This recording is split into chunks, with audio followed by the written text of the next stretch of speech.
fucking crazy!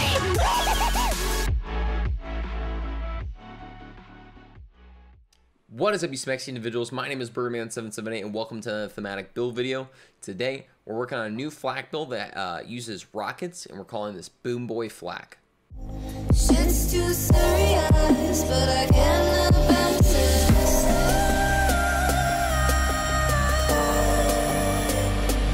I've been, but I can't abandon.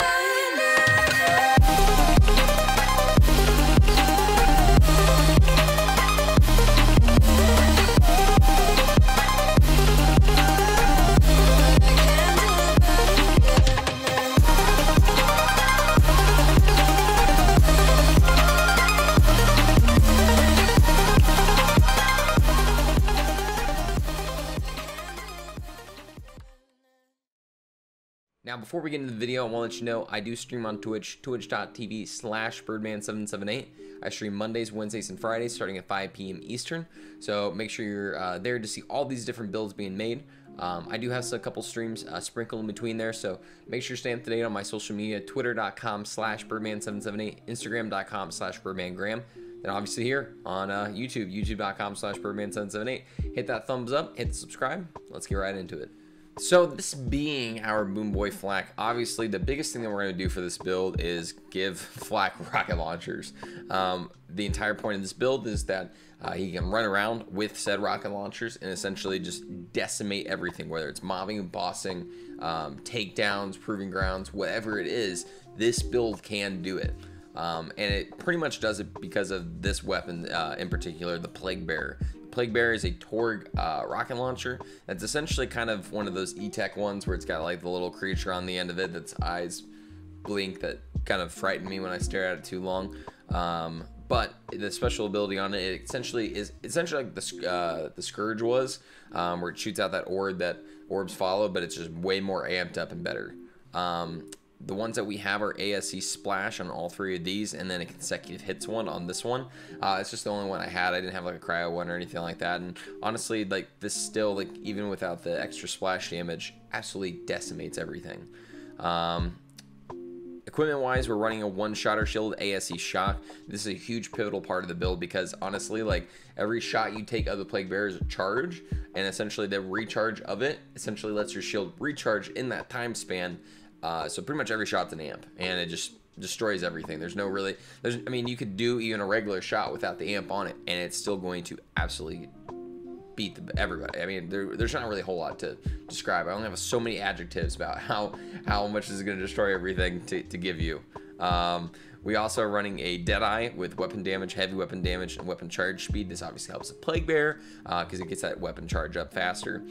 Reason why we chose the Deadeye is because we get additional damage to enemies that are above 75% health. So essentially that first like little orb that comes off of the Plague Bearer will, most mobs will instantly kill them. And then when it comes to bosses, like you're gonna see like Grave Ward, it was one shot on him. Wotan, I mean, we're using that, one shot at him. I mean, it works really well.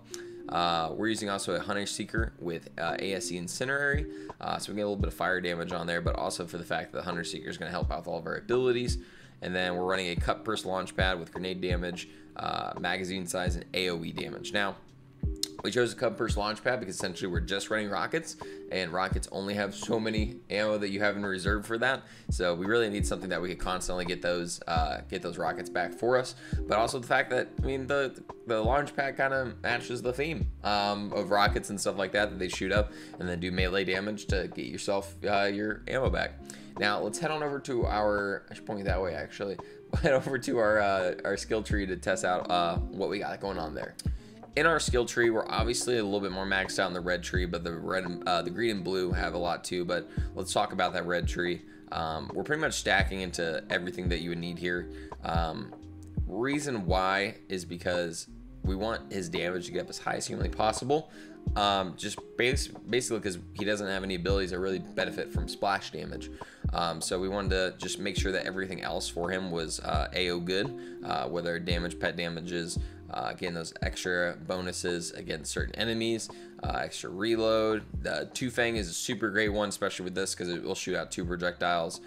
big game to activate those extra effectiveness, most dangerous game for extra gun damage, Grim Harvest for extra gun damage and action skill damage, Galactic Shadow for those critical hits, and then Mega Board for extra critical hits.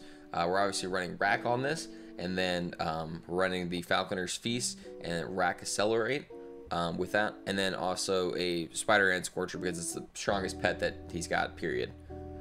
Green Tree running Furious Attack, all my BFFs to get our pet a little bit of extra healing. Either Impress or Action Skill cooldown is increased. Lick the Wound so our pet's able to revive us for those times we shoot a wall and it kills us. And then Turn Tail and Run, so we're constantly gaining that health regen and damage reduction. These +3 are from our calm, but it also, again, obviously really helps because we're getting +25 weapon damage and also getting some movement speed. Then finally in the blue tree, Ferocity, so our pet's getting some damage. Frenzy, so we're getting some extra damage per stack. And then Psycho Head on a stick, so that whenever we get a kill, our pet gets a little bit of movement speed and damage. Now, I think we should head on over to the Mayhem Modifiers, kind of to check out what those are going on. So at the time of this recording, this was done during the easy modifier week, so everything here is going to be easy, but obviously we wanted to pick the ones that are specifically going to help us out the most. So obviously Big Kick Energy, so we're getting extra gun damage. Slayer, so that we're able to, any enemy that might be below that 15% health, that is absolutely rare and you really don't need it. We probably could have done Loot Explosion instead, but we're able to hit them and get some extra health.